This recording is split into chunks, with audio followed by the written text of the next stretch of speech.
Like also, well,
what the other thing, you just wanted not get that 50 in the first inning. You want to put on possibly get a thing called 80 or 100.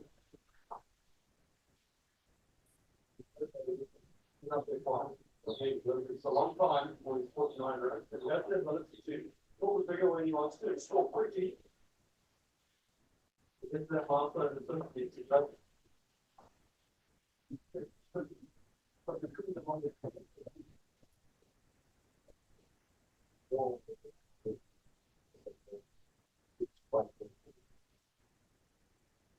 this time of watching the events.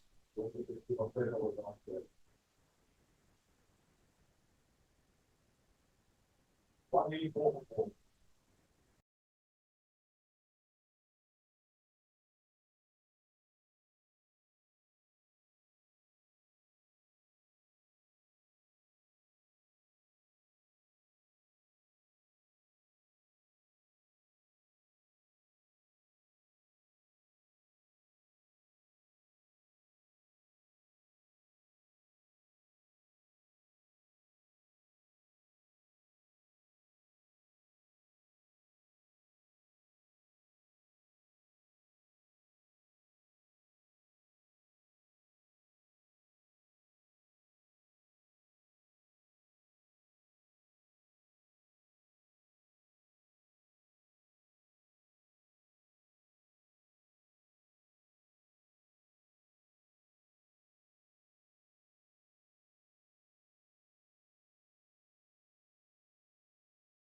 Morning, Andre. You'll tell me when we're ready.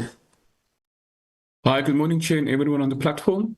Chair, we're collating. Shall I do a roll call? Yes, please do. Ms. Motsukatsi, Present. Mr. Msizane,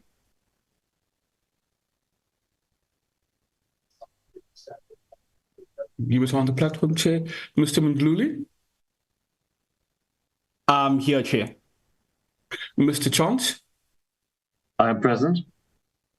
Mr. Gama, Good morning to everyone.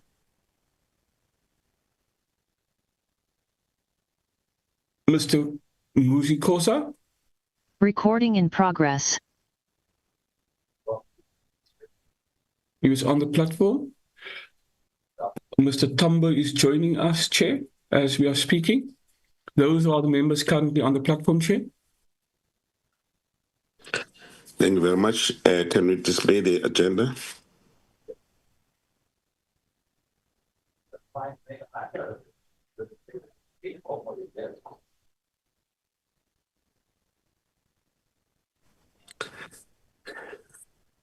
Can we get someone to move the adoption of the agenda?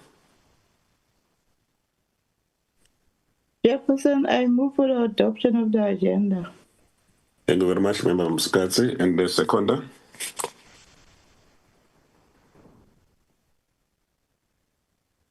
I'll move, Chair. Thank you Mr. very much, Chance? Member Chance. Thank you very much. Are there any apologies, Andre? Chair, we only have apology currently of Ms. Slazo Webster, who submitted an apology, Chair. The others may still join us, Chair. Thanks. Thank you very much. Welcome to the Minister, Deputy Minister, the DG, DDGs, and other senior officials from the Department of Trade and Industry. You are welcome to this meeting. We are going to be discussing the butterfly strategy as well as other trade-related matters. I will now invite the Minister to lead the delegation and the presentation. Thank you very much.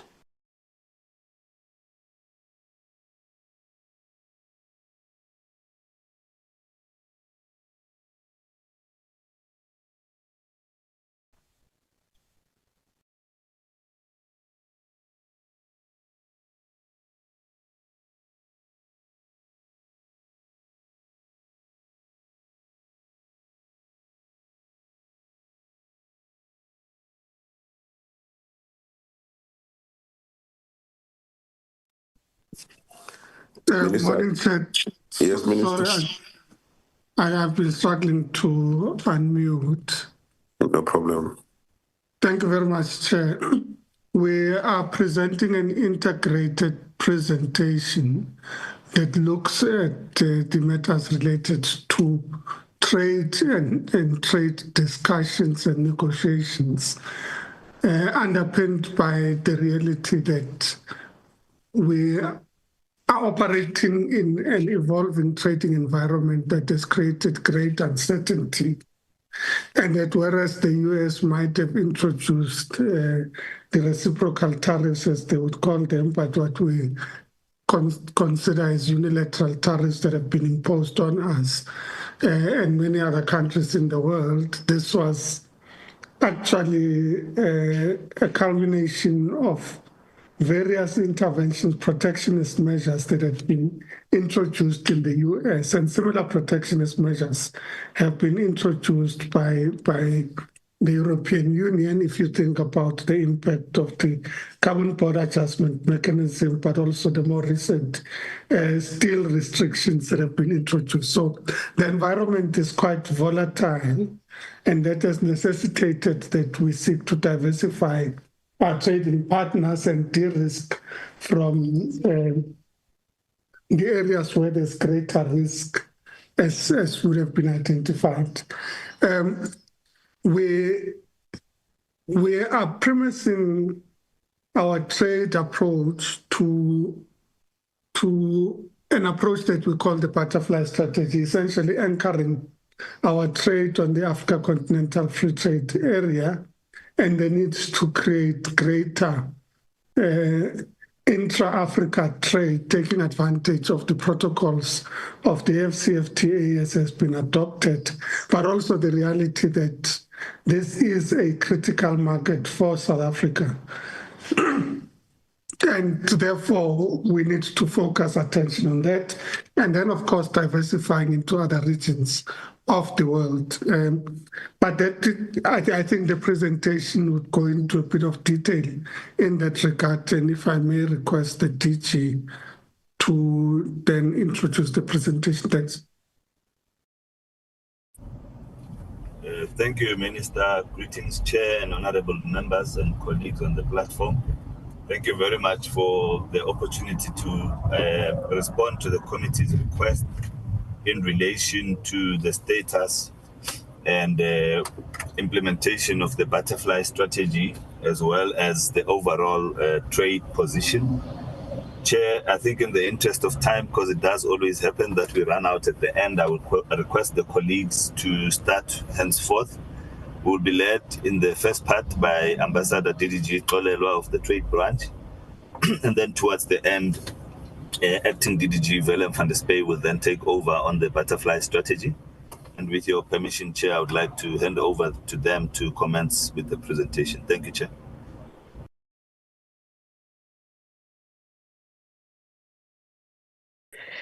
Thank you very much, Minister DG. Good morning, honorable members. I will kick off by giving a presentation on the status of trade relations and ongoing trade negotiations. And thereafter, I will hand over to the acting DDG for exports, Mr. Willem van der Spey.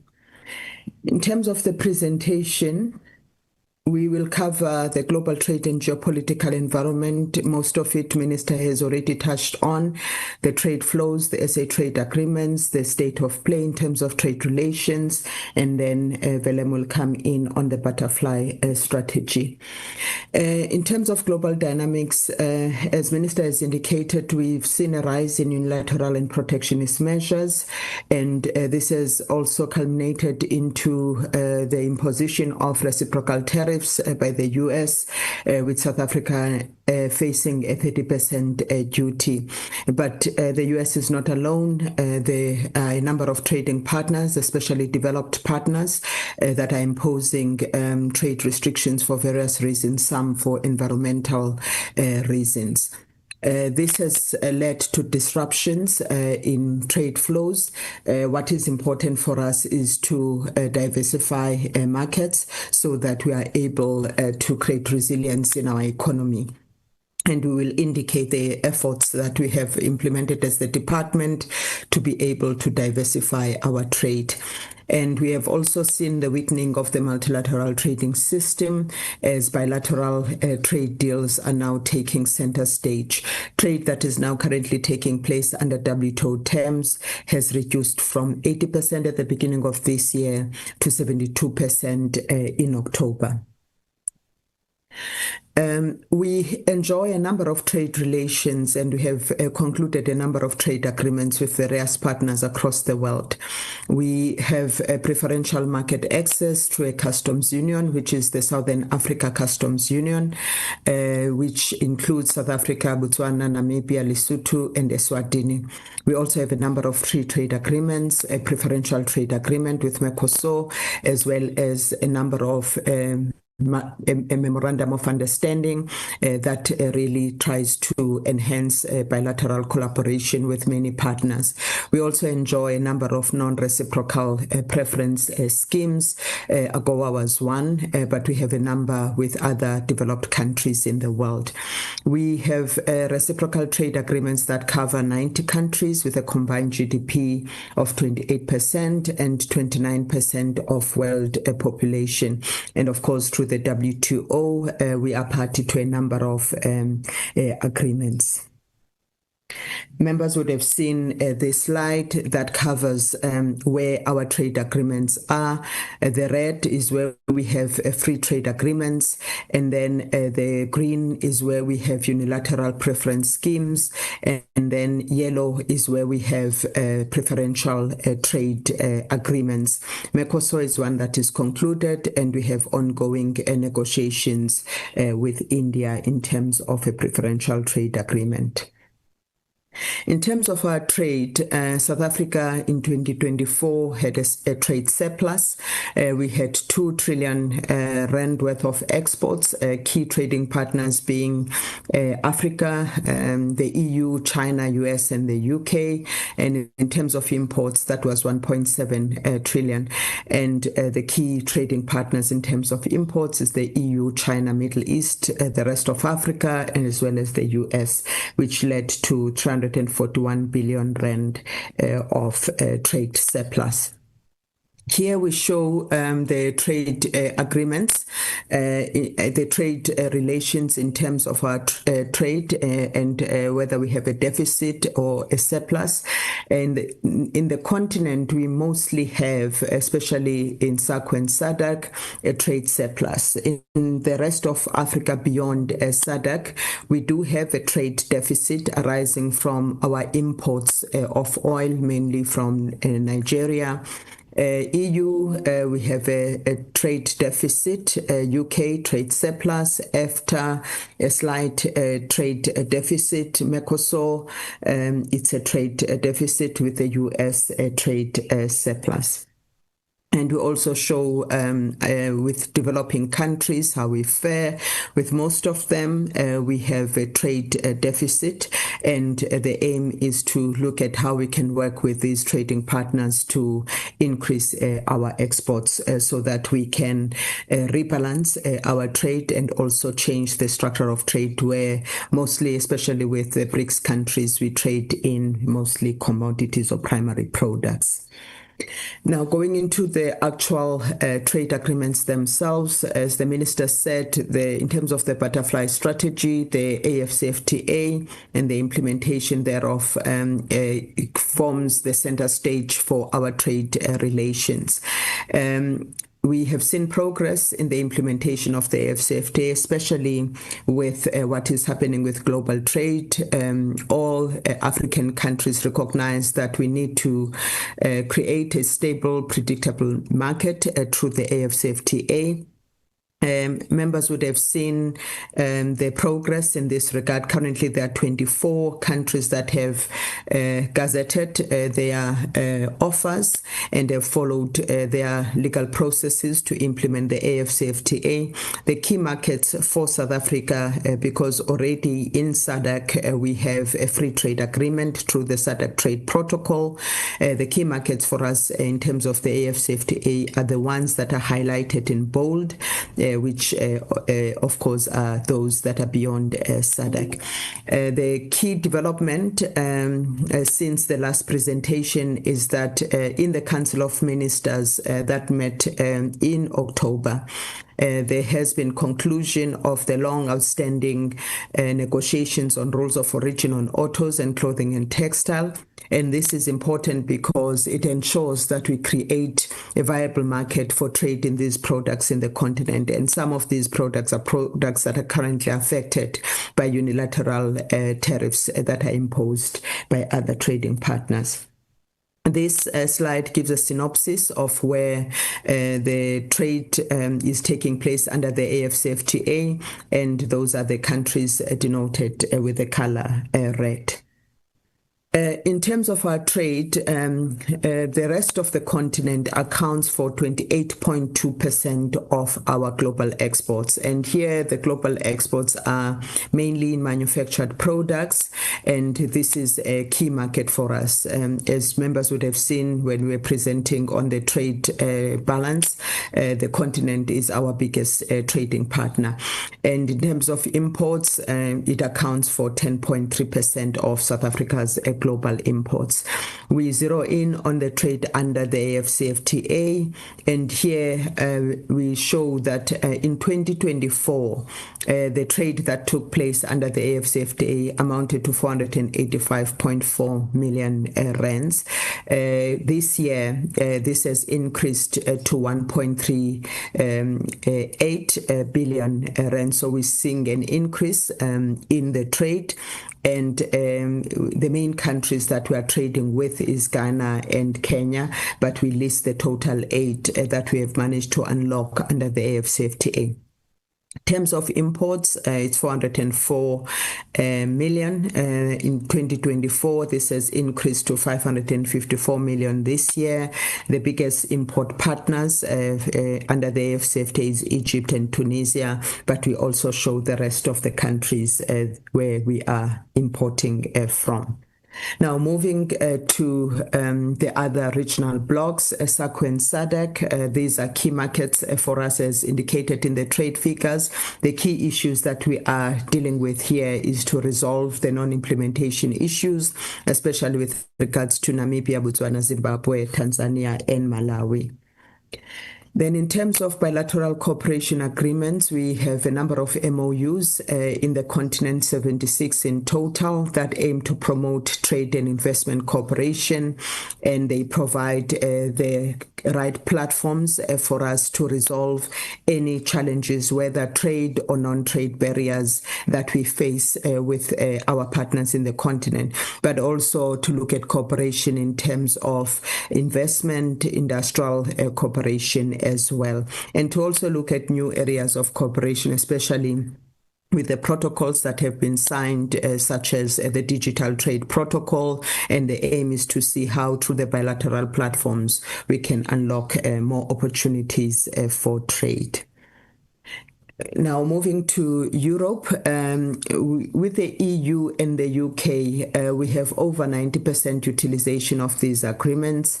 However, the challenge is the rise in unilateral measures that we see, especially in the context of environmental protectionism.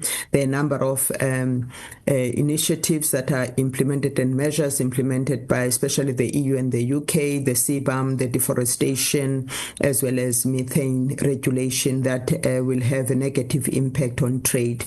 We continue to engage with these partners so that we can ensure that the benefits that are supposed to accrue to us under the EPAs or Economic Partnership Agreements continue to accrue without any barriers.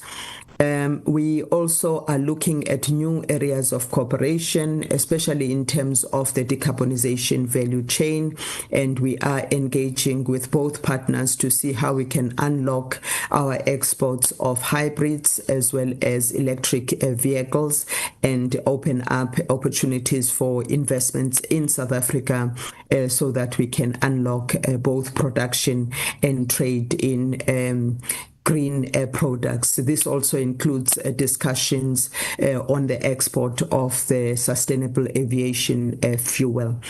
With EFTA, which includes Norway, Liechtenstein, Switzerland, what we are looking at is to expand our market access opportunities. We already have duty-free access for our own industrial products, where we also have agricultural products, but there are some of the products of export interest that are currently not covered by the FTA, and the aim is to look at how we expand market access. Both agreements are under review, and we are looking at utilizing the review of these agreements so that we can open market access opportunities, especially for agricultural products and the green products, as I've indicated.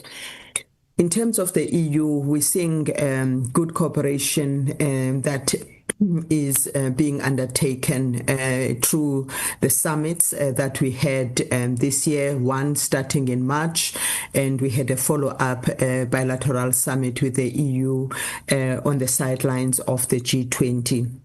And good progress and cooperation is being registered here. We have signed Minister has signed with his counterpart the Clean Trade and Investment Partnership Agreement, which emanates from a commitment that was made in March. So we use the period between now and the G20 to negotiate the CTIP, that's what it's called, and it also includes a huge investment package that aims to promote both decarbonization projects as well as to promote vaccine manufacturing in South Africa. The progress is that we now have a 12 billion investment package that has been announced, and we have there are agreements that were signed on the sidelines of the summit, including the issues related to the decarbonization value chain, and as well as vaccine manufacturing with BioVac. What is now being explored is identification of projects that can be implemented under the CTIP. From the DTIC side, we've identified 45 projects that will be considered for implementation under the investment package. Importantly, we have also resolved with the EU the issue around cumulation, which has resulted in an agreement for a derogation on the rules of origin for the export of hybrids and electric vehicles. What this means is that vehicles that were not able, especially hybrid vehicles that were not able to access the EU market, will now be able to access the EU market. The dispensation is for a period of 3 years, and within that 3 years, the priority for South Africa is to ensure that we establish battery manufacturing so that we can use this not only to import batteries coming from elsewhere, but to use the 3 years to actually produce batteries in South Africa. We are continuing to have a discussion with the EU on the export by Sasol of the sustainable aviation fuel, which is an important package as part of the CTIP. Now, moving to Mercosur, this agreement is currently in force and we are implementing it, and we are looking at how we can increase the utilization of the agreement. There are important products that we're exporting as South Africa under the agreement, which includes catalytic converters, iron ores and concentrates, the sheets and strips of aluminum alloys, the zirconium ores, as well as nickel. What is important is to, as I said, increase the utilization of the agreement. In terms of the US, members are aware that the US has implemented across the board with all trading partners the 30% tariff, because they believe that this is an instrument that will deal with the trade deficit, unfair trade practices, and lack of reciprocity. We had briefed members before that the deficit is on those products that the US requires from us in terms of agriculture and the import of minerals.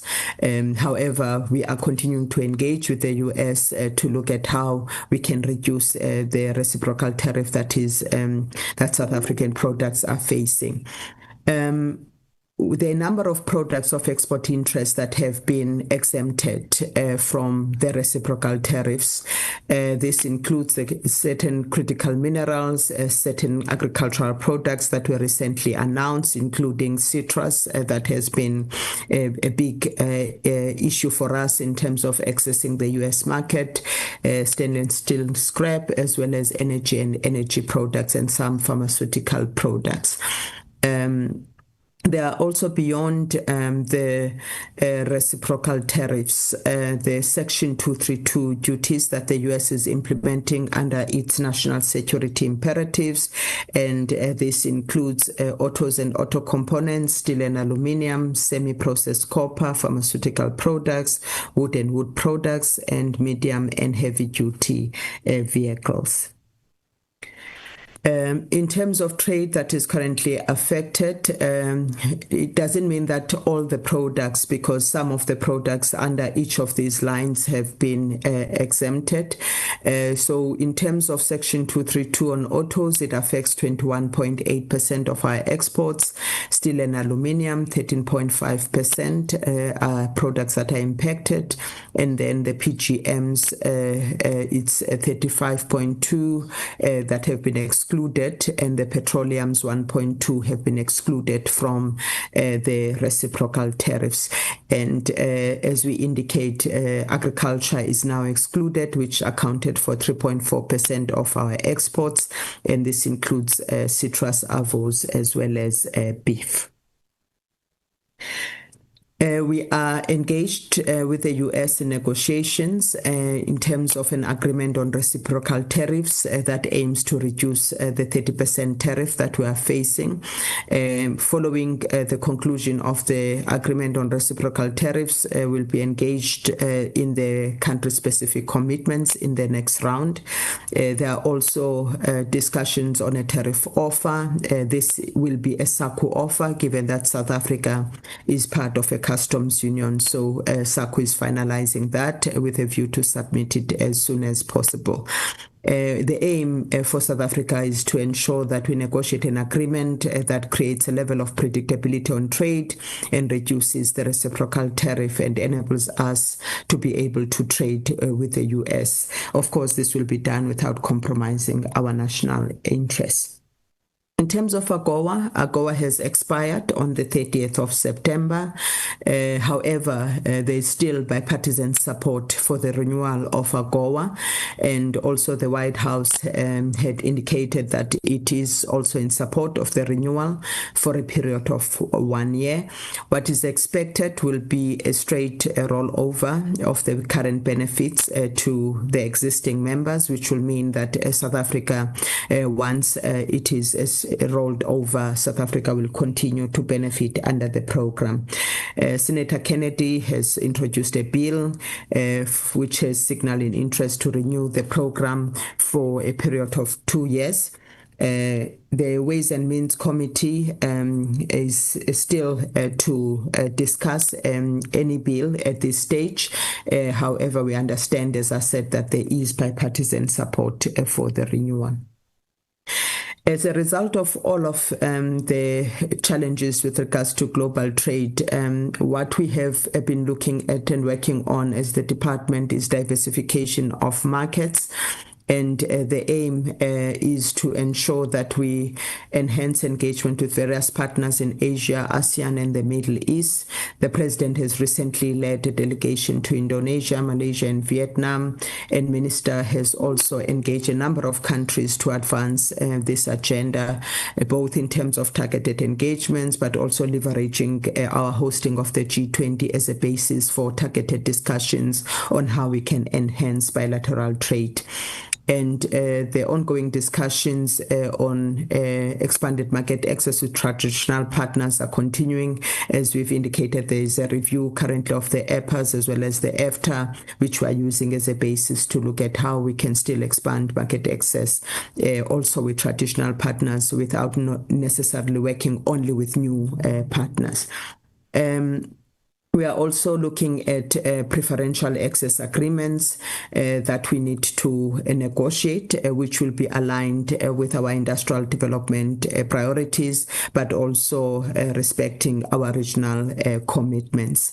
We are also ensuring that as a result of these unilateral measures, we do see a risk for trade diversion as various partners are looking for alternative markets. We are also, through ITEC, working to ensure that we implement the trade defense measures and we preserve our policy space to implement the trade defense measures with all trading partners so that we are able, in line with the WTO commitments, to protect our own industries. At this point, I will hand over to Willem to take us through the butterfly strategy. Over to you, Willem.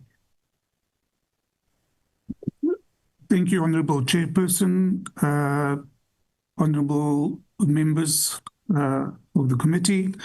I'll just give a quick overview of the butterfly strategy and our export promotion framework around that. If we look at this slide, I think we're just touching on the butterfly strategy, which was mentioned several times again. Again, what's very important, it prioritizes the implementation of the AFCFTA and unlocking opportunities in the rest of Africa as the foundation of our global engagements, with the wings then representing additional export initiatives in the rest of the world, focusing on leading established markets, for example, our main trading partners, as well as new and emerging market opportunities that we find in different regions of the world as well.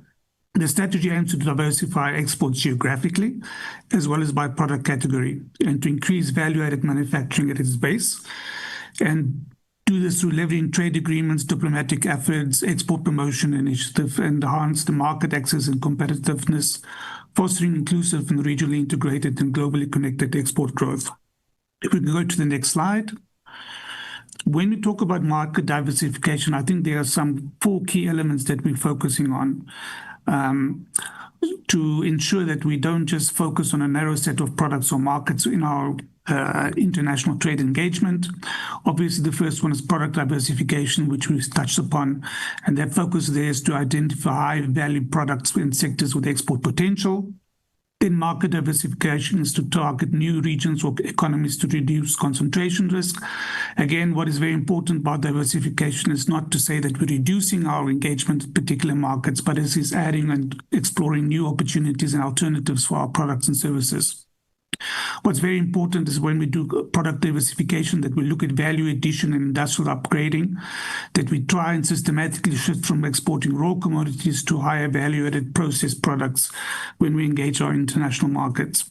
And I think this is a very important and also a challenging issue for us to focus, where South African particular markets have a strong export focus on commodities and likes. And then very important as well as when we talk about product diversification, we say we want to have more high value added products, but what's also important is that we need to look at sector diversification. And what we need to do is fostering a more balanced product structure that includes exports from various sectors of the economy. So for example, what we're saying here is that we might have value added products to certain particular markets. For example, there will be a strong focus on automotive and components with it, but we also want to not just rely on that particular product and sector for that market, that we'd want to expand it to other manufactured products as well.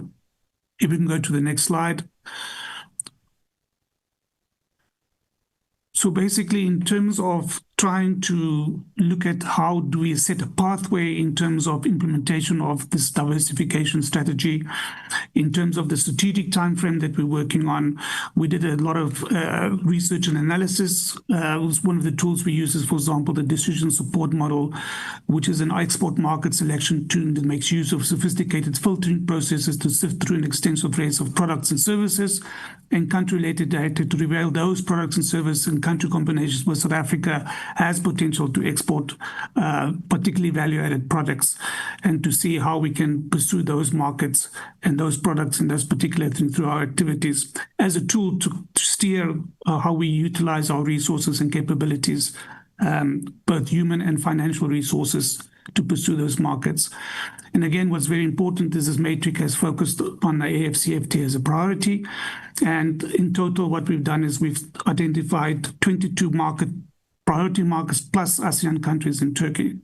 If we break down that further, for example, these are some of the examples that the analysis have shown and which we're focusing a lot of our activities on. Next slide, please.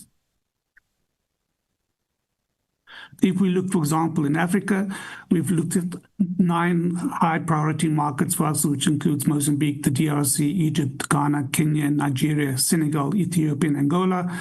These are some of the key products that was identified as potential opportunities for us to pursue. But what's very important is to say is that the AFCFTA and the implementation of it means that Africa and the continent as a whole is a priority for us. So while we are focusing on these 9 markets, we will also, as opportunities arise in other countries and other markets in the region, that those will also be pursued. Again, this is the basis of our engagement. It's not to say that it's exclusively that we're only focusing on these particular markets. If we go to the next slide. Obviously, North America, we're looking at the United States, which still remains an important trading partner for us. However, obviously, in response to the reciprocal tariffs and the engagement taking place, diversification is a very important element for us, and acceleration of that.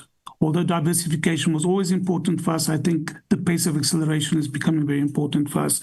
In South America, for example, we've targeted Brazil as the hub and the basis of our engagement with it. And again, these are not exclusive markets. There might be opportunities in other countries in South America that we will also pursue, but the base of our engagement focuses on this.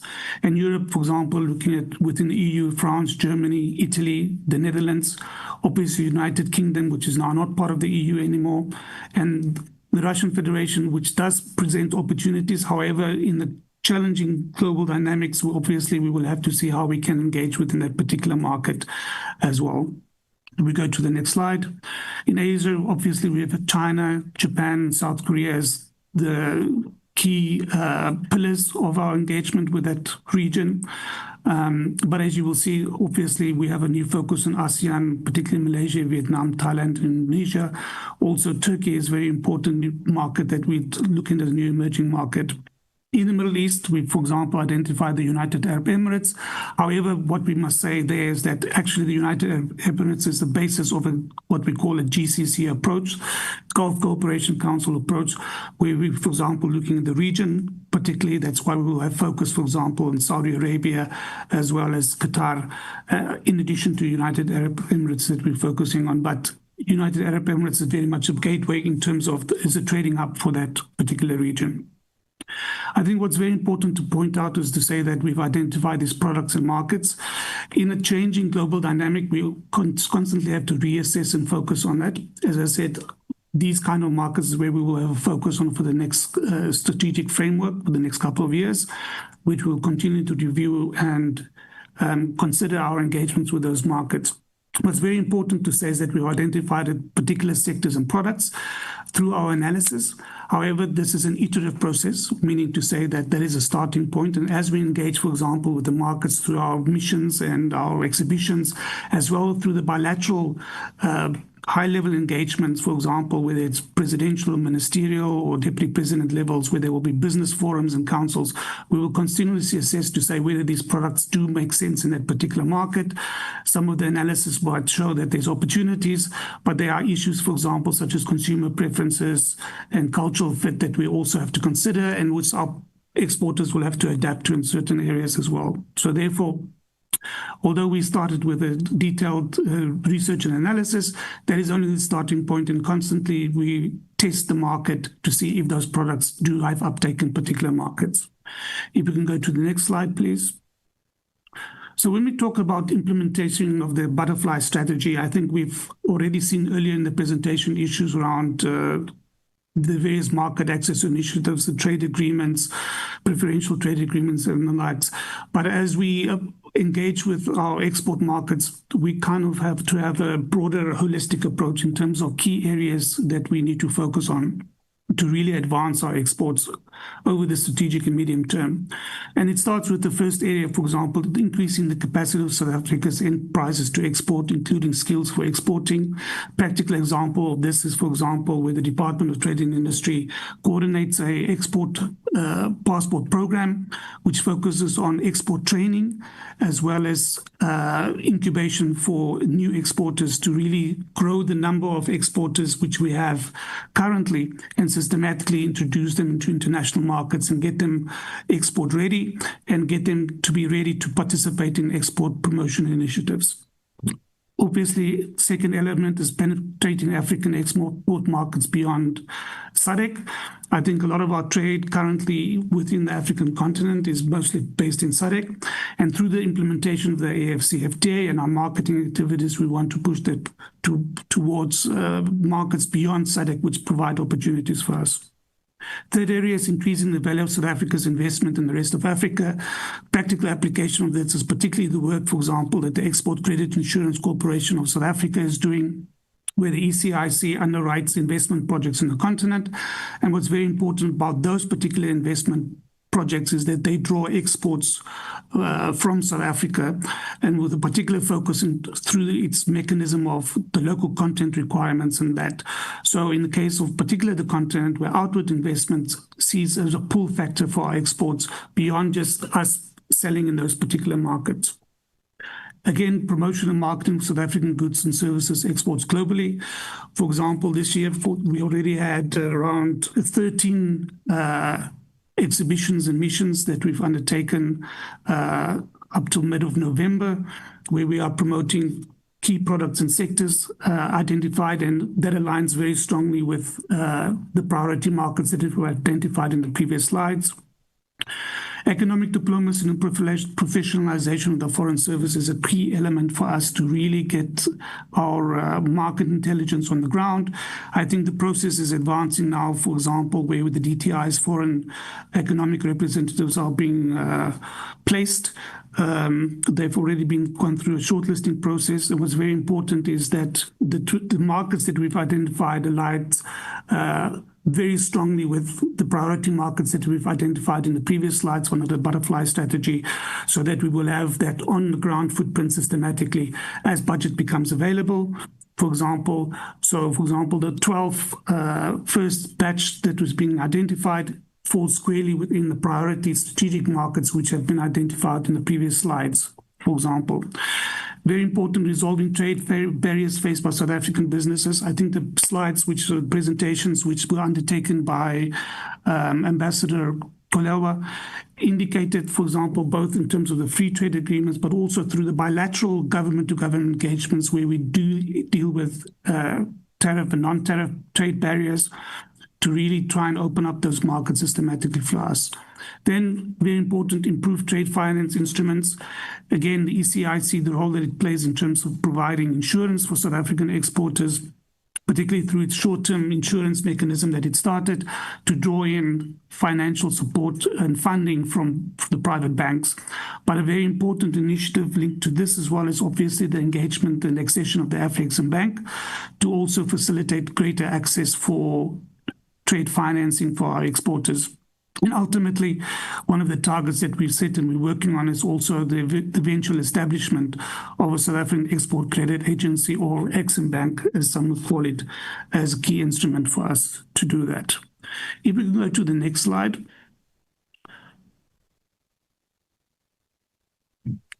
So this next slide, although it's a lot of detail, I think it just gives an overview in terms of the key elements that we consider in the implementation of the butterfly strategy. It all starts with our industrial policy sectors, where, for example, we've identified the key areas, for example, around decarbonization, diversification, digitalization.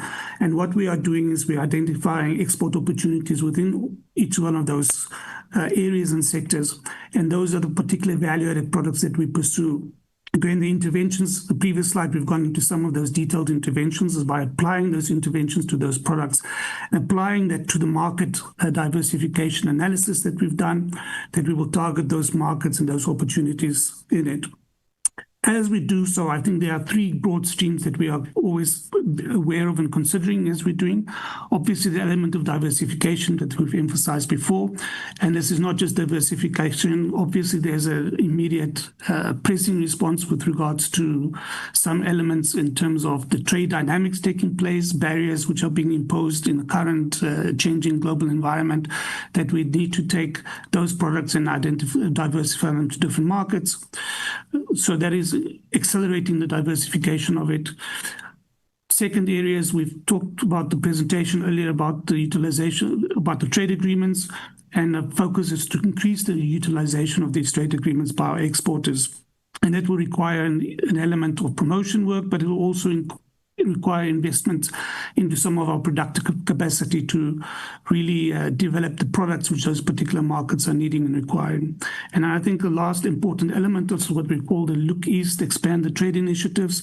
And I think that is what's building obviously on China, Japan, India, South Korea as alternative markets and the size of it, but also looking at ASEAN and Turkey as very important markets.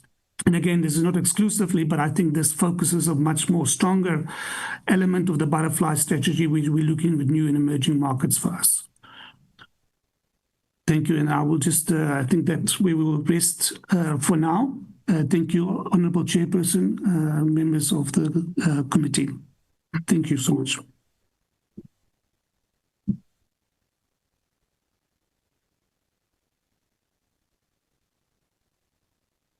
Anything from Minister, if there's anything?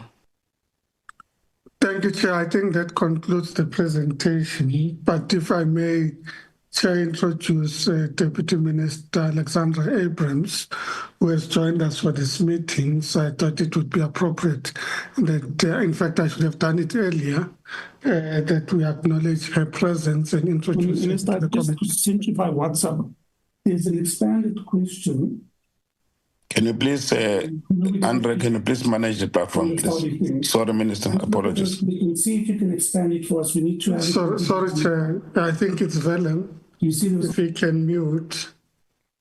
But I was just introducing Deputy Minister Abrams. Thanks. Thank you very much.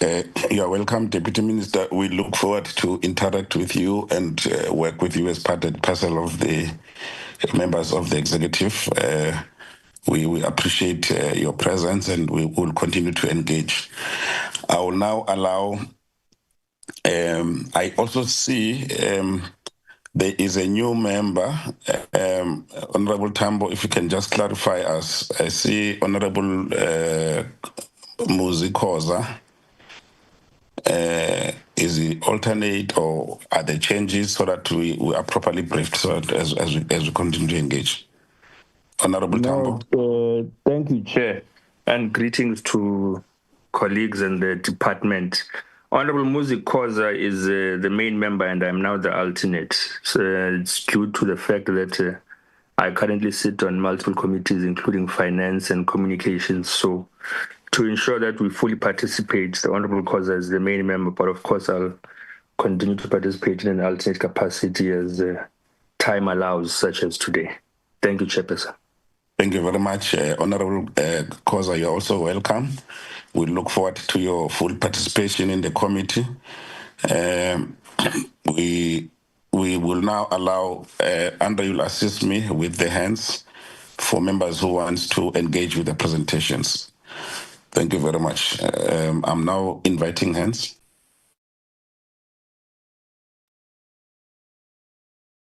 Mr. Chance, Chair.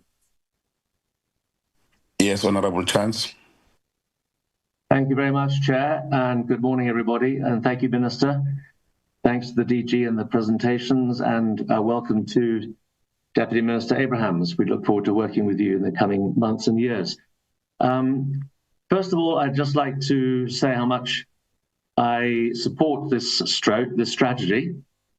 I think it's a high time that South Africa realized that constraints in the domestic market mean that export growth is really where our focus should be. But I do have some questions on the detail. It's quite interesting that there's nothing about services in this presentation. It's all about trade in goods. And I'd like the department and the minister maybe to comment on why services have been excluded from this presentation. Does that mean that they have not been taken into account in terms of the growth potential of the export of services, in particular into Africa? Because South Africa is blessed with significant skills in services of varying descriptions, and I'd just like to ask why we see no reflection of that in this presentation.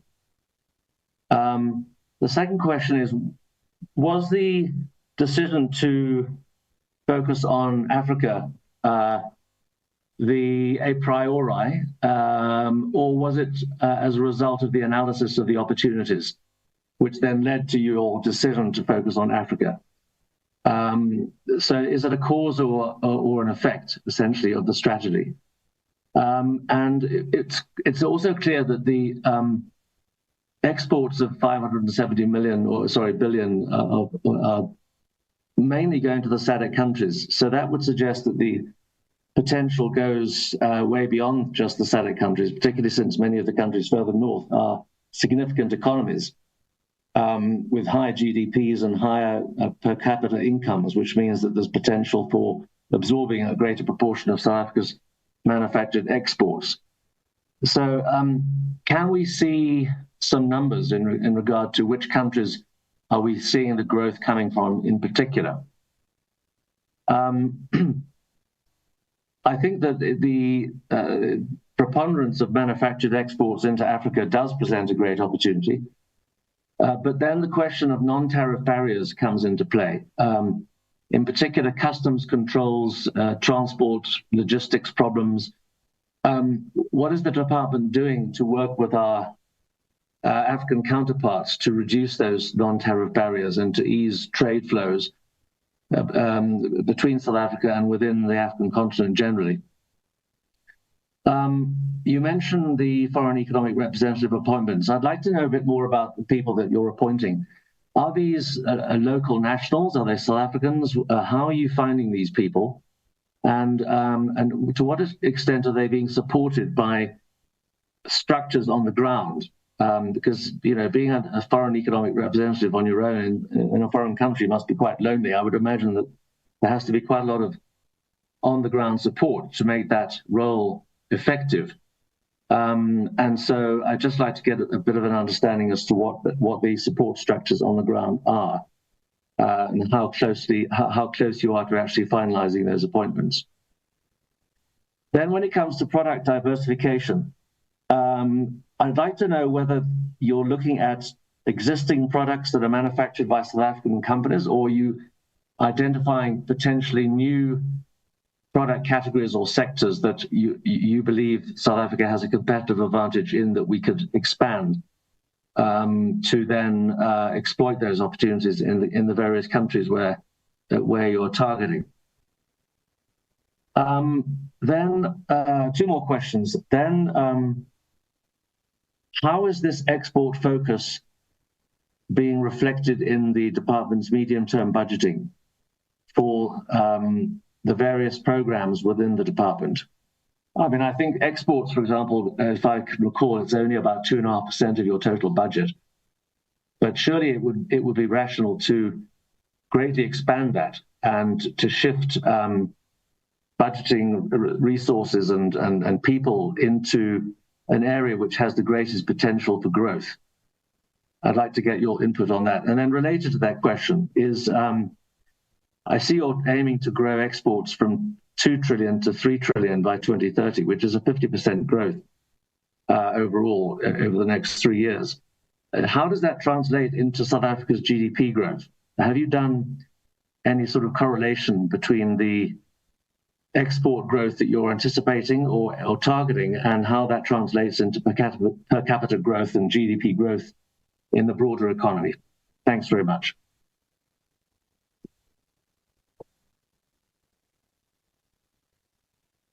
Chair, Mr. Gama, Chair, followed by Mr. Mdluli, Chair.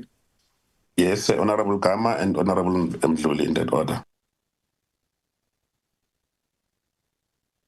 Thank you very much, Chair. Good morning to everybody. Good morning to the Minister, Deputy Minister, and our two presenters this morning. Just a few questions of clarity. You've said that South Africa in Africa has about 76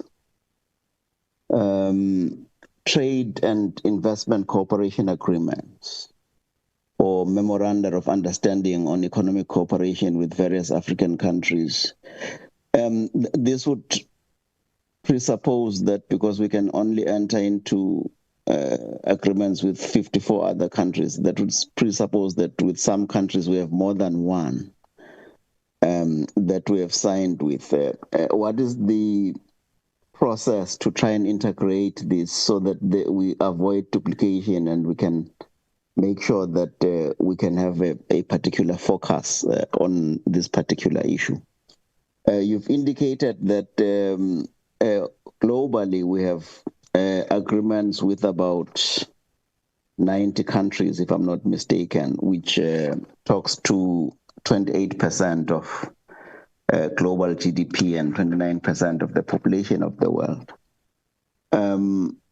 For us, that would mean that there's still quite a lot of opportunity in terms of entering into more bilateral agreements. You would be aware that China is a master of trade bilateral agreements with various countries, especially in pursuance of their own Silk Road initiatives. And for us as well, I think as we talk about this butterfly strategy, we might want to look at something very similar, which makes sure that our own sovereign objectives are met. The second issue is around the South African economy being oriented towards export orientation. You would know that in order for us to be positioned competitively, we need to make sure that South African industries are world-class in each and every sector in which we are represented, and in each and every cluster where we believe that we could gain competitive advantage in the export market. I would want to know what is the department doing to facilitate industry competitiveness? What are the internal country dynamics that we are assessing in order for us to make sure that our export-oriented strategy will actually succeed going forward? Because I think it's a very good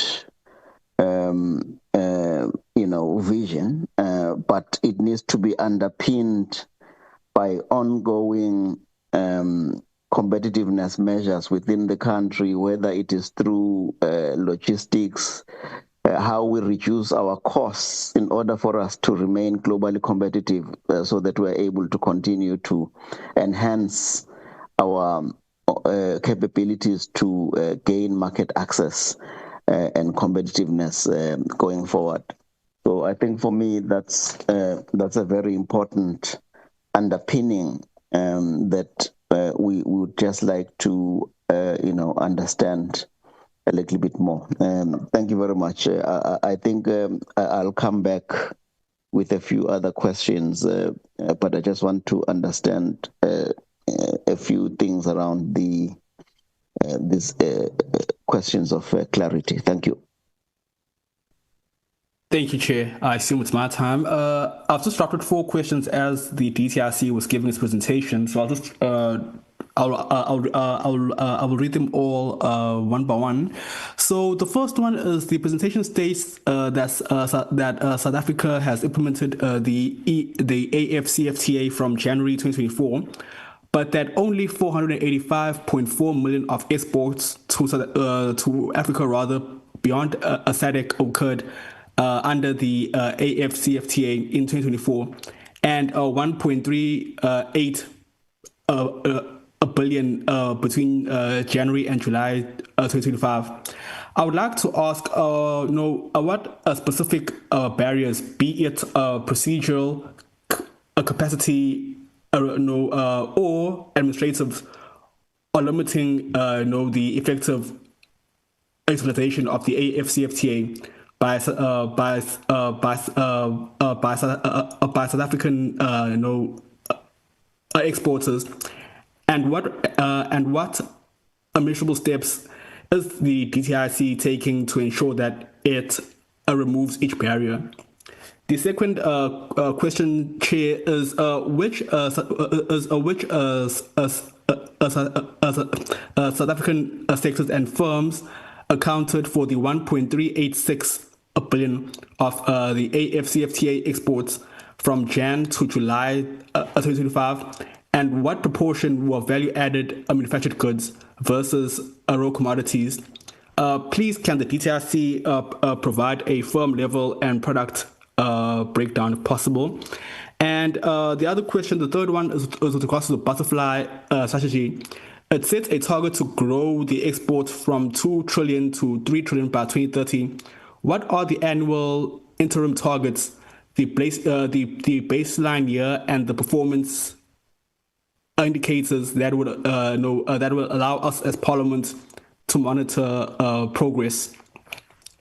The fourth question, and the last one for now, is the slides note that 76 bilateral trade and investments cooperation agreements and the MOUs, some have been dormant. Can the DCIC please provide a list of the dormant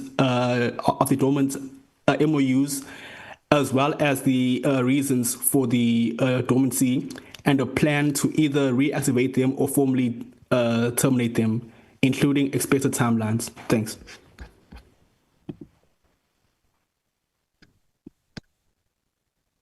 Chair, there's no further answer at the moment, Chair.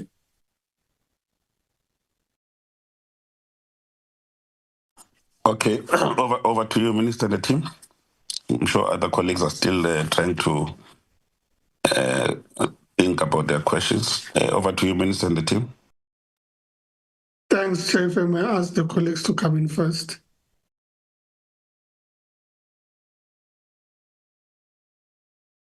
Thank you.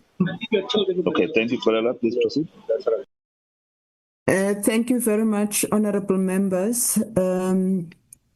I think in terms of services trade, the point raised by Honorable Chance, services trade remains a priority for South Africa.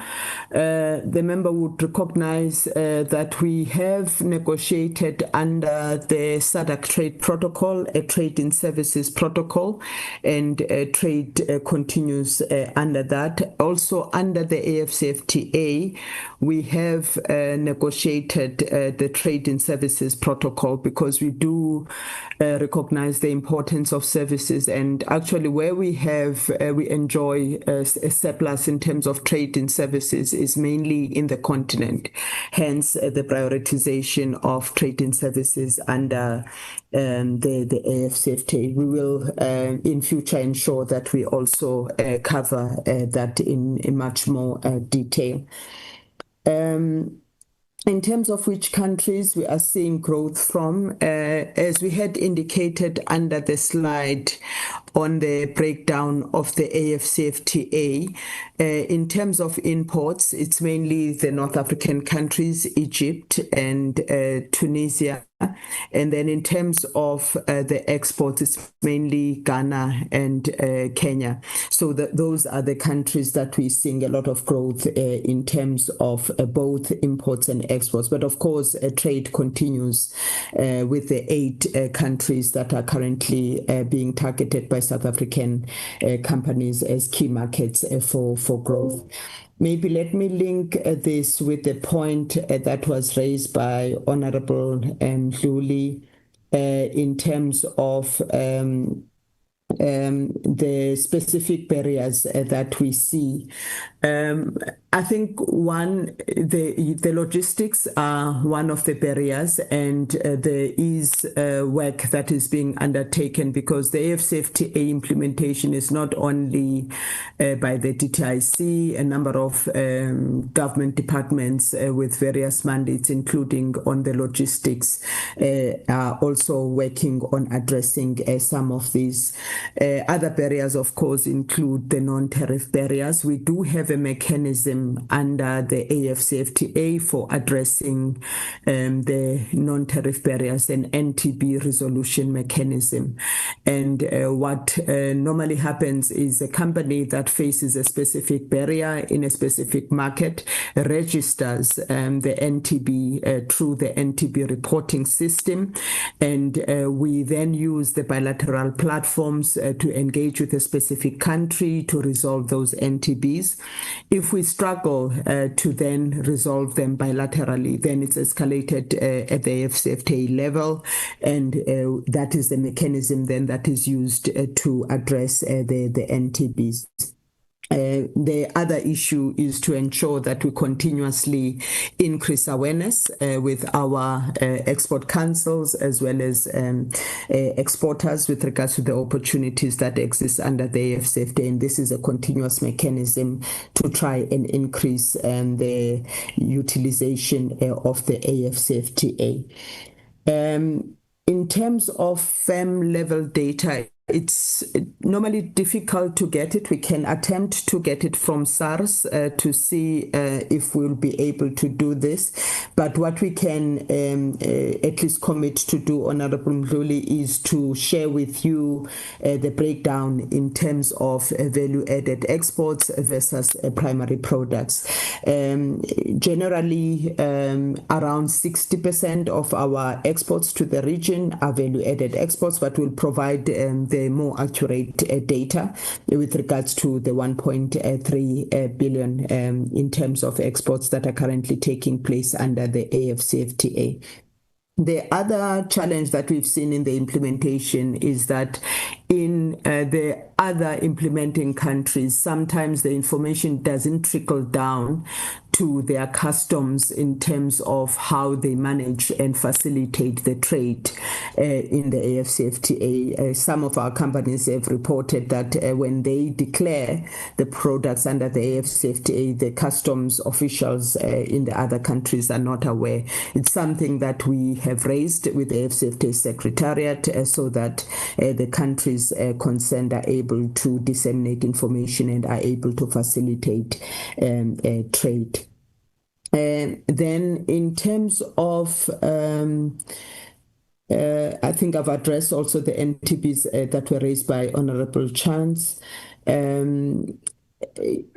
Maybe just to respond to the point around whether, as we look at diversification, I'm sure Velem will also come in here and provide more details. As we have indicated, we are not only targeting existing products, but we are also, through the various engagements with trading partners, especially with the EU and the UK, are also targeting potential products of export interest to us, including potential products that we would, if we are able to secure predictable market access, would be able to produce as South Africa. The sustainable aviation fuel is a case in point where, if we are able to address the regulatory barriers and concerns that we have with the EU, then Sasol will be able to invest in the sustainable aviation fuel for us to be able to export. So the issue of predictability in market and engaging these trading partners, including in relation to new products, is something that we are looking at, not only just to secure market access for existing products.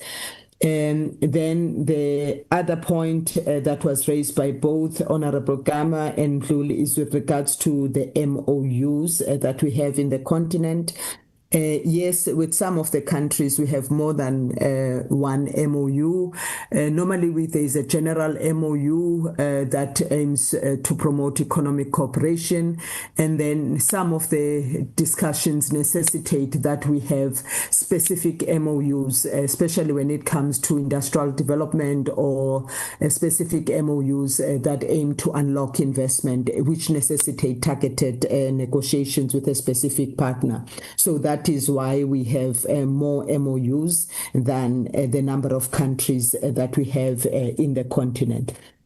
And at all times, we aim to ensure that we are able to rationalize and we negotiate the MOUs only if it is necessary and it aims to unlock a specific opportunity for cooperation between a specific country. In terms of those that are dormant, will provide the information. Most of the time, the reason for the MOUs to be dormant is because in some of the countries with changes in government, there are new priorities and so forth, which then make it difficult to have continuous engagements. But what we try to do is to utilize the bilateral platforms to ensure that we keep the MOUs active with a view to unlock productive capacity. And in some of the cases, the reason for dormancy is a result of, for example, that in a specific country, there is no stability, and the focus is on securing peace and stability first before we can continue to engage from an economic side. But there are a number of reasons as to why some of the MOUs are dormant, and we will provide the information in that regard. Thank you, Minister, and thank you, Honorable Chair.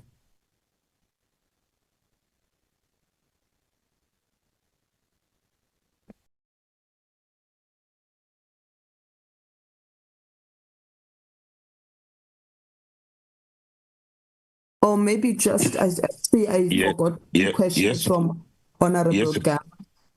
yes, proceed. Thank you, Honorable Chair.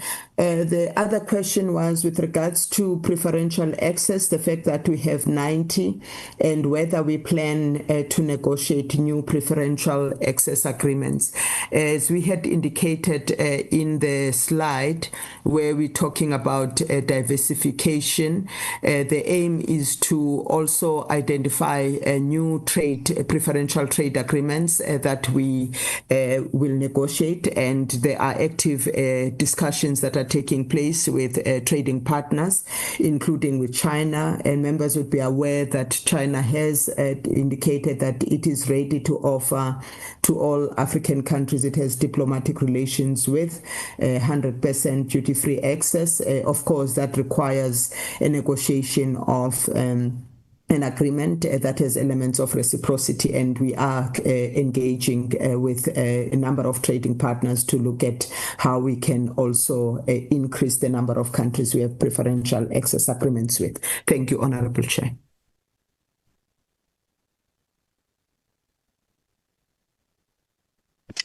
Thank you very much. I note, Ambassador Kolelo, that deliberately in the trade relations that you are speaking about, there is hardly a mention on BRICS. Maybe if you can just give us clarity as a committee, because even if there was something non-binding, perhaps there could be, I want to believe that there could be some discussions that are taking place at the level of BRICS, even though there's no formality. I think that's the one area. And then the second area, if that you can just take us into confidence, as you allude that in terms of global dynamics, countries are really protecting key of their industries. I wanted to get a sense on our part, what are the most vulnerable industries that requires protection, and what are we doing as South Africa to react, not necessarily outside of the WTO rules, as a country, to ensure that we can protect those vulnerable industries on our side. And then you also alluded to the reduced figures, trade figures at the level of WTO of about 8%. Maybe if you can just indicate what can you attribute that to, the downward of the figures in the main. And then then lastly,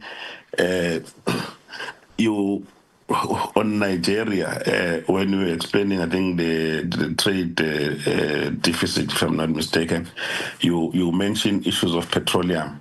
Now in South Africa, we have closed almost all the refineries. And there seem to be no discussions or appetite to relook into that. But secondly, with the discovery of oil on both the Indian and Atlantic Ocean on our side, are there any discussions to consolidate the petroleum sector and rebuild it as one of the strategic products that we can use to reach out to countries within SADC and the continent in the main? And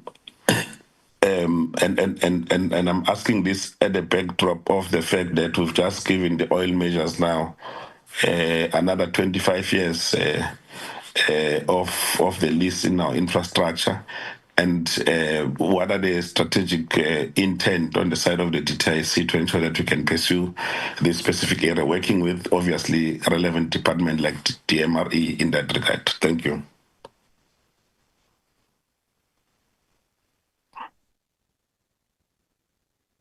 Are there any other hands before Ambassador comes back? Chair, the only hand is Mr. Gama, Chair, and also the DG's hand is raised, Chair. Okay. Honorable Gama, and then the DG, you'll come in. Okay, no, thank you very much. I don't believe I've been answered on what we're doing domestically. And I thought the ambassador was saying that probably Velam is going to say something about that. In terms of our world-class competitiveness. But maybe I could just add now, we were talking about the decision support model. And I think it's a scientific basis upon which export market selection is being done. I'd just like to understand more about where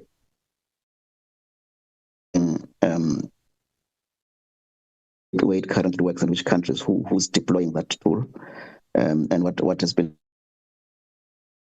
Because I think it's very good that there's something scientific that we're doing in terms of selecting markets, but I'm not familiar with this particular model, and I'd just like to get a better sense of what it is and how it works. And I think just to add to what you also raised, Chair, on the WTO, the downward trend is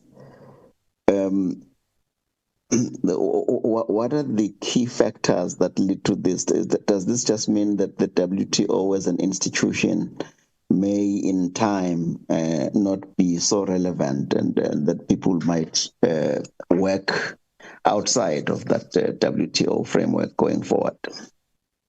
Thank you.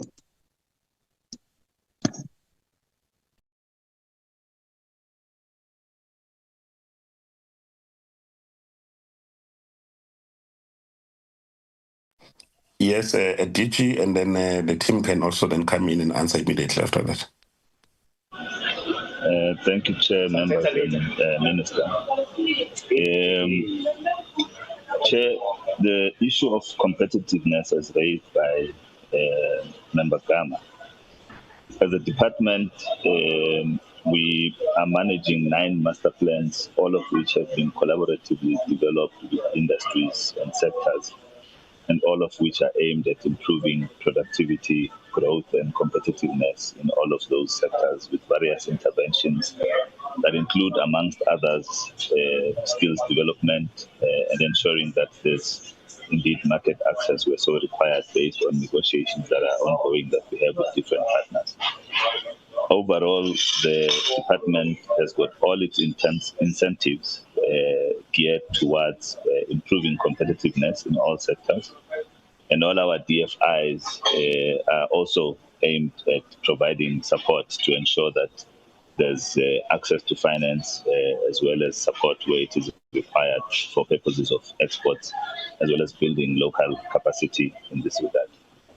There are also various programs in areas of R&D support, areas of tooling support, including the work that our technical infrastructure entities are undertaking that allows us to provide the support that's required to the various companies, either in the form of standards, various regulatory requirements, and the role that ITEC plays in this regard cannot be understated, Chair. We have a case and program that we recently hosted a conference on with the Japanese, where we have several companies whose productivity has been significantly improved after several interventions in those, and we can provide a report to that effect just to demonstrate the efficacy of such interventions that the department is making. So, Chair, there's a whole range of areas. There are policy instruments that have been put in place. All of those, whether it is the butterfly strategy itself, industrial policies itself, the new industrial policy, and the renewable energy and strategies that the department is part of, contribute to this effect as part of the work that we are doing in this regard, Chair. I'll hand over to Ambassador probably on the WTO and its relevance. Suffice to say that contrary to the WTO becoming irrelevant, I think we would have all seen what took place at the G20 recently, where those of us who are part of the G20 and account for more than 80% of global trade have made it quite clear that we will defend the multilateral-based rules system, and will ensure that the WTO continues to play the role that it plays, and this will be reinforced at MC14 in Cameroon March next year, where again 80% of global trade will stand with and for the WTO to ensure that there's no disruption in the global trade system. Thank you, Chair.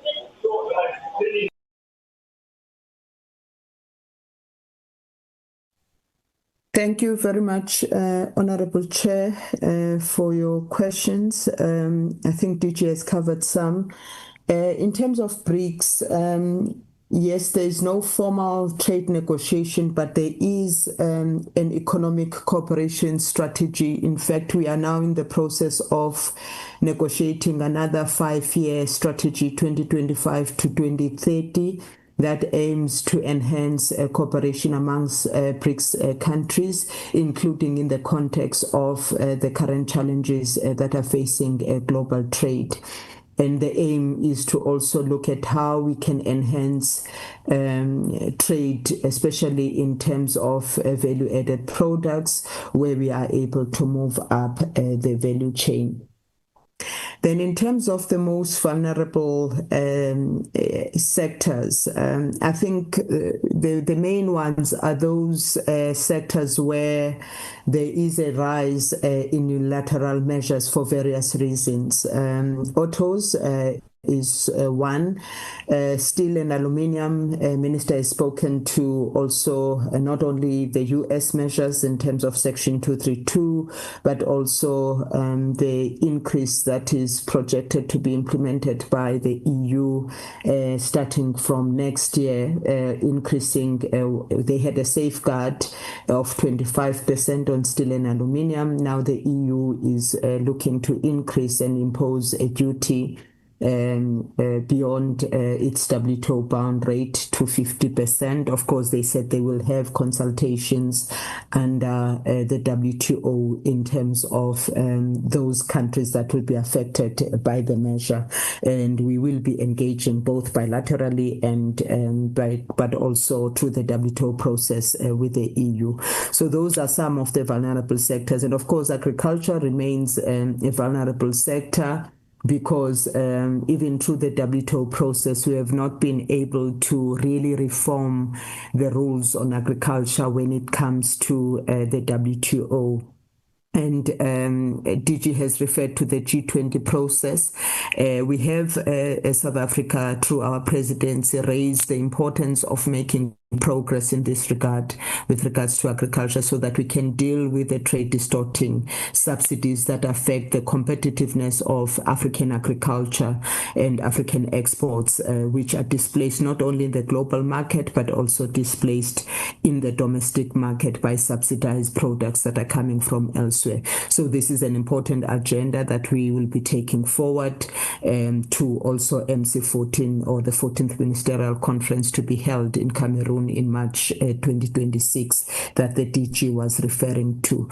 Maybe just to add on the WTO and to add to what the DG has raised, which is in terms of the downward trend, the unilateral measures and the bilateral deals that countries are actually negotiating do have an implication for the downward trend. And the WTO report that was issued in October raises this issue as an issue of concern. But as the DG said, WTO and the WTO rules remain important for global trade.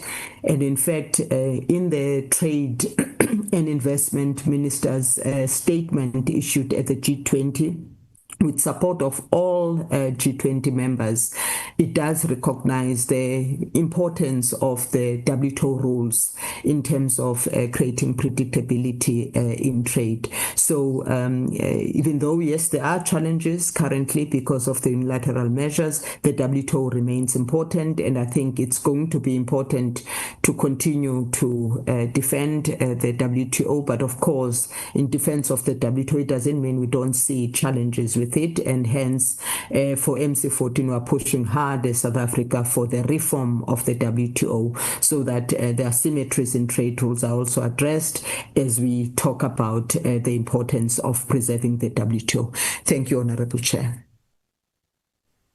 Thank you very much. I see two hands. Honorable Chair.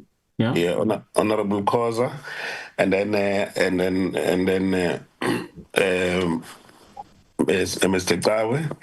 And when you come in, I also wanted to ask you an update now that we have you here on the, as you come in, Ayabonga, on the scrap metals. What are the developments from our last discussions on the scrap metals issues? Thank you. Honorable Khoza, we will allow you. You can take your time. It's your maiden speech in the committee.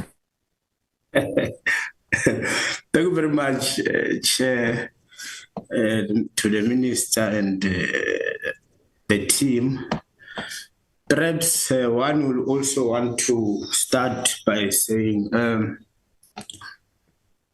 Minister, you've repeatedly perhaps speak of building a stronger industrial base that will ensure resilience, yet South Africa continues to export raw minerals while importing finished product at a massive deficit. Then my question perhaps will then follow by saying, when will the government implement binding localization requirements within all trade agreements to force beneficiation inside South Africa? And while going through the document, I've also picked up the fact that we continue exporting base metals and re-importing processed product at a manufacturing deficit of over 185 billion in 2024. Maybe perhaps if we can also get clarity on that one. And thirdly, from the presentation, one gets to also understand that the so-called butterfly strategy claims to grow export to value from 2 trillion to 3 trillion by 2030. But maybe perhaps if we can get an understanding as to where is the concrete industrial plan to ensure that these exports are not raw commodities, but value-added manufacturing that creates jobs for Black youth. And which factories are being built, in which town, and by when? And lastly, Chair, I will also quickly want to raise the three, perhaps, question on the question of service delivery failures that undermines trade. Firstly, trade depends on reliable logistics. Yet South Africa's ports, rails, and road remains dysfunctional. What is the department going to confront Transnet's collapse, which directly undermines export growth? And why does the presentation ignores the internal service delivery crisis that makes trade agreements meaningless? Because we can speak of and engage rigorously, but the question then becomes, do we have meaningful agreements whilst there is still the existing internal service delivery crisis that undermines trade agreements?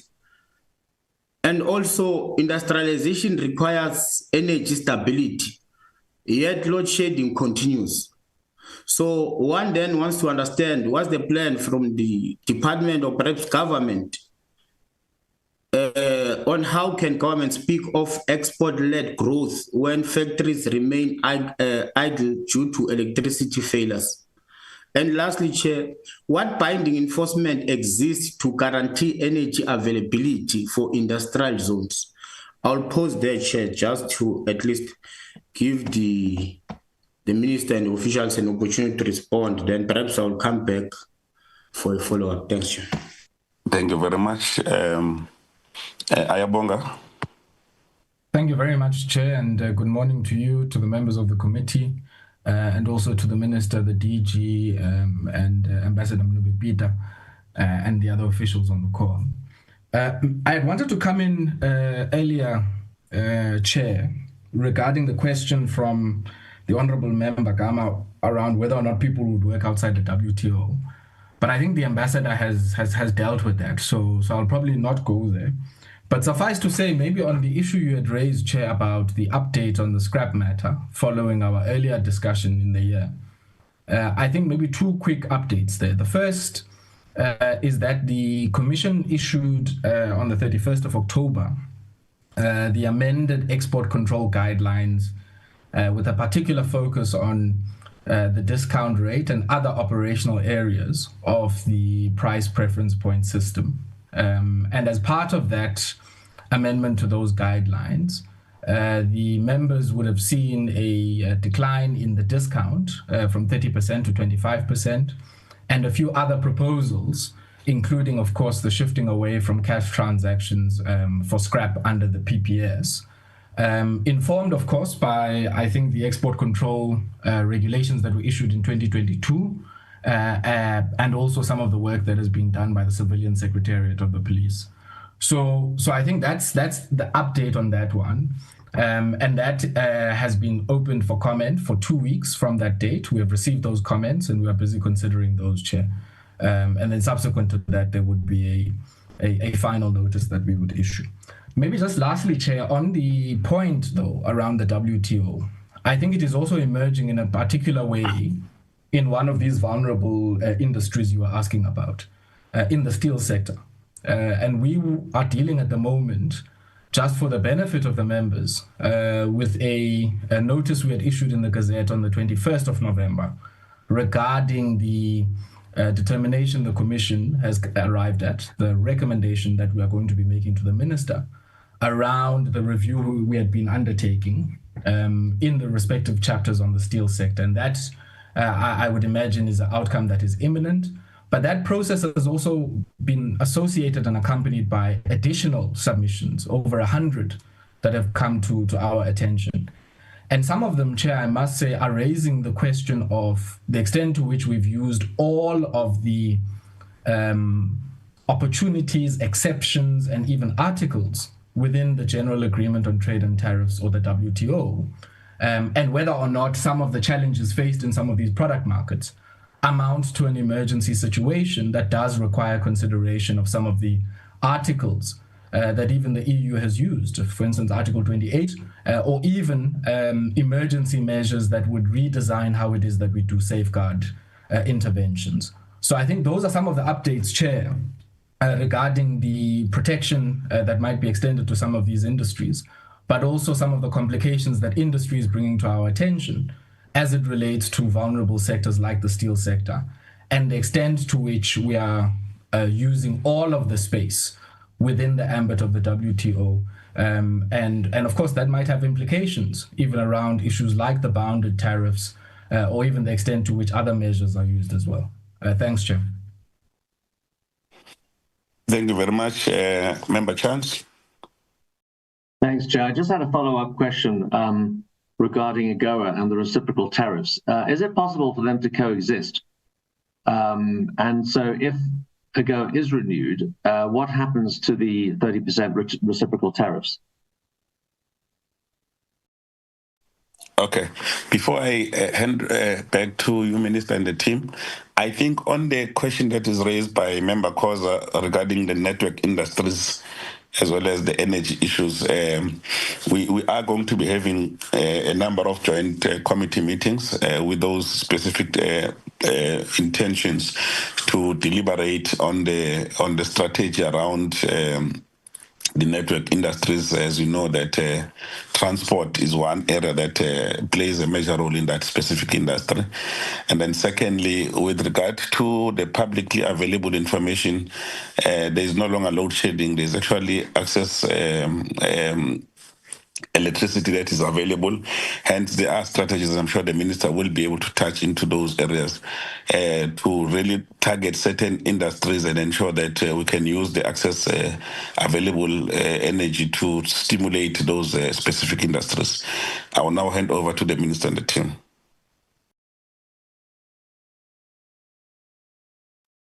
Thanks, Chair. Just to reinforce some of the points, I think the point around the refineries has been well made, and that is coupled with a process that we are engaged with to the Ministry of Electricity and Energy and ESCOM to deal with the electricity pricing and to discount some of the pricing. As you would know, there's always been a mechanism through which industry can apply to ESCOM for reduced status or reduced tariffs in the interest of the economy and industry. And it's a discussion that is ongoing with them in relation to how we can intervene on the energy side. But there are a number of other issues that we're looking at. With regards to exploration of oil, it's a matter that Minister Mantashe has been actively pursuing in relation to increased exploration. One of the things that we need to deal with is the length and time that it takes to deal with objections and appeals. And part of the proposals that are on the table is to have a dedicated court to deal with matters of economic interventions that require dedicated and focused adjudication so that we're able to speed up the decision-making process. And even that is underway in discussions with the Ministry of Justice. I think, Chair, you covered very well the points around the implementation of Operation Vulindlela and the progress that's been made in that regard, in particular with regards to energy and also with regards to logistics. All the numbers are indicating significant progress in this regard, so the interventions are yielding the results. I had a discussion with Minister Kotongwana recently to discuss the process of designation for purposes of localization. And it's a process that he has confirmed should be en route to Parliament for finalization of designation regulations.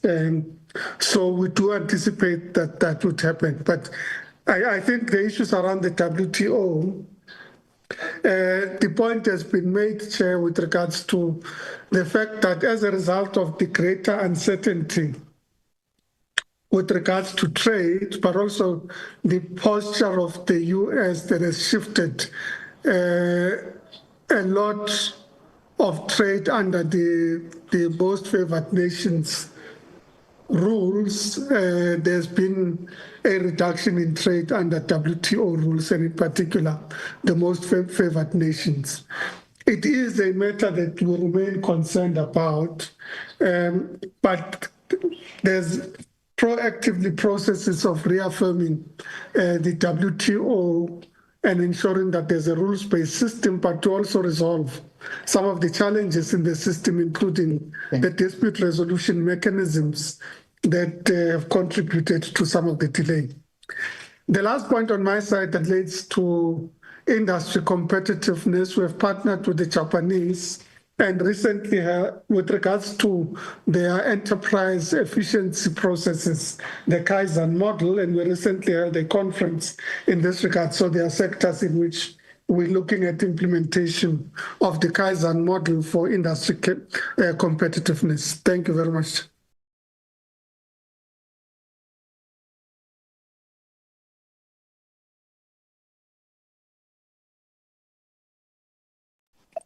Thank you very much. I'm sure we are all covered, colleagues. Not quite, Chair. Sorry. Chance, Chair. I didn't get an answer to my question on AGOA and the reciprocal tariffs coexisting. Okay, DG and the DDG. Thank you, Honorable Chair, and thank you to Honorable Chance. In terms of the relationship between AGOA and the reciprocal tariffs are implemented over and above the most favored nation duty of the U.S. What AGOA does is to eliminate and provide duty-free access in terms of the most favored nation duties.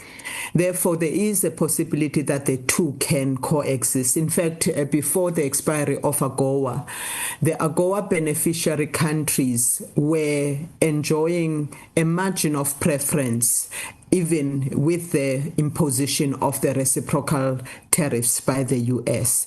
So that is why, even if there will be the reciprocal tariffs, the African countries that are beneficiaries of AGOA are calling for the extension because it will give us that margin of preference and remove the most favored nation duty.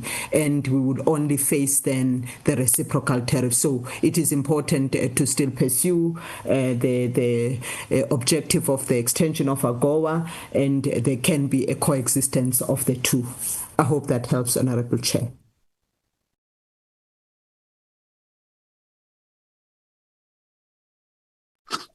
Thank you very much. Are there any other issues that we've left out, maybe, so that I can allow the Minister to maybe give us a summary and then we conclude the meeting?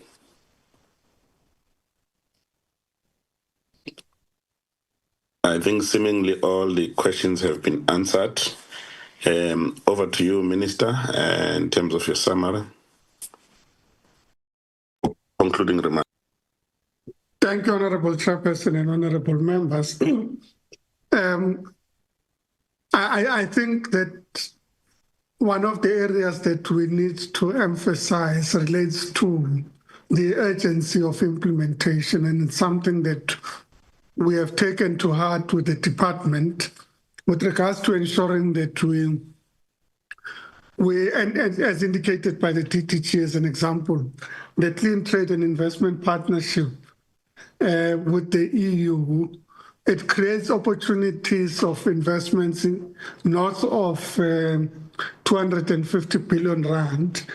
And that would come in the form of grants, blended financing, investments, and other concessional instruments.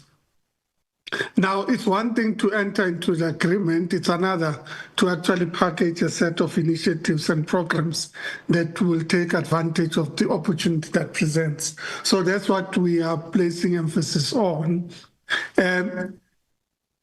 And the last point on my part would be that we continue to engage with trading partners with the intention of maintaining current trading partners and expanding our scope with regards to new and alternative markets. And a lot of work has gone into that to ensure that we can one, consolidate what we have and expand on the basis of the opportunities as they present themselves.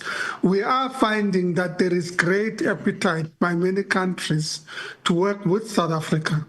They recognize our industrial capability, our commercial rules and legislative framework, and of course, South Africa is a platform of growth into the African continent.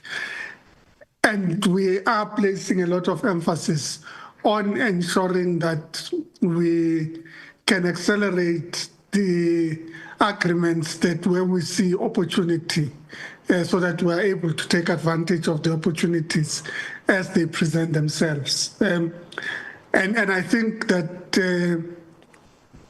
on the issues of what the regulatory requirements require, to the extent that we need to consult with one social partners at NEDLEC and with the customs union colleagues in SACU, we have set in motion a process where this week on Thursday we'll be spending time with NEDLEC with the social partners, just to update them on what the developments are, where the opportunities are, and to agree on a process so that we can streamline and speed up decision-making processes where the opportunities present. And with regards to SACCO, we have a ministerial on the 5th of December, and we think on the basis of that, we should be able to streamline our processes for quicker decision-making, but also a coherent approach with regards to how we drive our trading agenda. Thank you very much, Chair, and thanks to honorable members.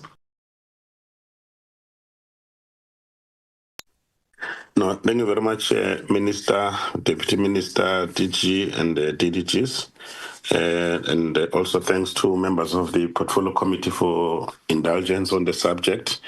And I'm certain that we will, from time to time, receive an update in terms of the actual implementation.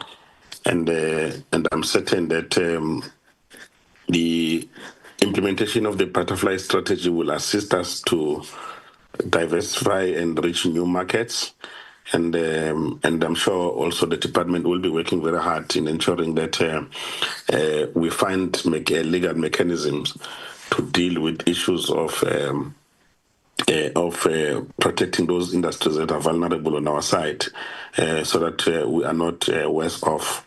And I am certain that from the information that is presented here, that opportunities do exist to renew this AGOA. And as we do so, and must continue with the same level of sensitivity on how we've dealt or we've interacted with the counterpart in the form of the US. We've chosen not to be aggressive or to use any other mechanism other than the platforms that are created to ensure that we engage with them. I think that's the strategy that we should proceed with in ensuring that we are able to make a meaningful impact in the way. So we look forward to the future briefings. And then I will now officially wish to close this meeting and then thank all the members of the committee as well as the minister and the delegation for the fruitful engagement on this topic. Thank you very much. The meeting is officially adjourned. Thank you, Chair.